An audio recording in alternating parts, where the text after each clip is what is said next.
I remember the moment my life stopped. Not when the truck hit my car, not when my skull cracked against the dashboard, but when I heard his voice while I lay somewhere between death and darkness. "Let her go. We won't pay for the surgery." My father said it so casually, as if he were declining an overpriced meal. The doctor hesitated.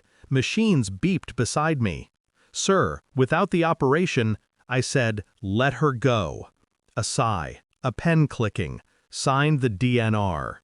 I couldn't move, couldn't breathe on my own, but I heard everything. Every single word. He didn't know my lawyer was in the room, standing quietly in the corner, her phone recording every breath he took. When I woke up from the coma 3 days later, I didn't scream. I didn't confront him. I just opened my eyes, stared at the ceiling, and made a silent promise. I will not forgive this. I will not forget this. And I will not leave this unpunished. People think betrayal creeps in. No, it's planted long before it grows teeth. My father used to pat my head and say, "You're my investment." I laughed, thinking it was a joke.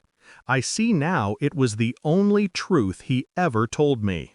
He raised me like a portfolio, calculated, managed, monitored. My victories were his assets. My failures? Liabilities.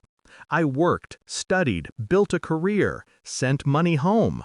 He collected it all with a proud smile. But love, warmth, a father's protection, none of that was ever part of the deal. Still, I believed the man had limits, that there were lines he wouldn't cross. Then he crossed the one that mattered. After the accident, things didn't feel right. He didn't visit much. When he did, he stood near the door like he was checking the hospital wallpaper, not me. He kept asking nurses if the insurance covered all this nonsense. He whispered about financial strain, unnecessary care, long-term burden. He didn't know I remembered the DNR order. Every night I replayed it in my head like a soundtrack to my rage. I studied him quietly, the way he avoided my eyes, the way he smiled at me only when my mother was present. And then the final sign came. He asked me, almost gently, "So, do you really need all this expensive therapy? Can't you manage without it?" That was my confirmation. He hadn't just chosen to let me die once. He would have done it again. Grief makes most people reckless. Betrayal makes them explosive. But me? It made me surgical. Step 1. I asked my lawyer, my one constant in the chaos, to send me the full recording. Step 2. I didn't react.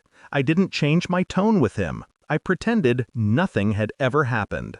Step 3. I accessed the accounts he had conveniently put in my name years ago to look responsible to the extended family. His business savings, his rainy day fund, his retirement pool. Everything tied to my identity out of pure convenience. He had always assumed I'd never check. He was wrong. Step 4. I let him dig his grave.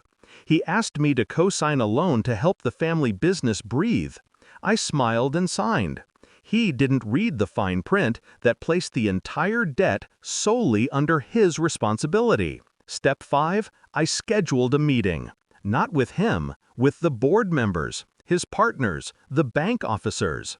And then I sent the recording. The DNR, the refusal to pay.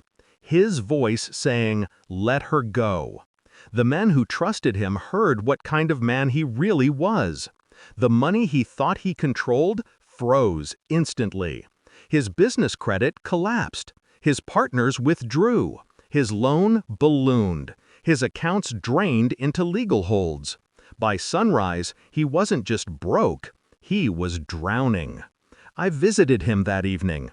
He sat on the floor of his empty office, surrounded by papers, foreclosure notices, cancellation letters, debt statements. "Why? Why are you doing this?" His voice cracked. I knelt down to his level. Calm, steady, deadly. You taught me something, I said, that people are investments. His eyes widened. You can't mean...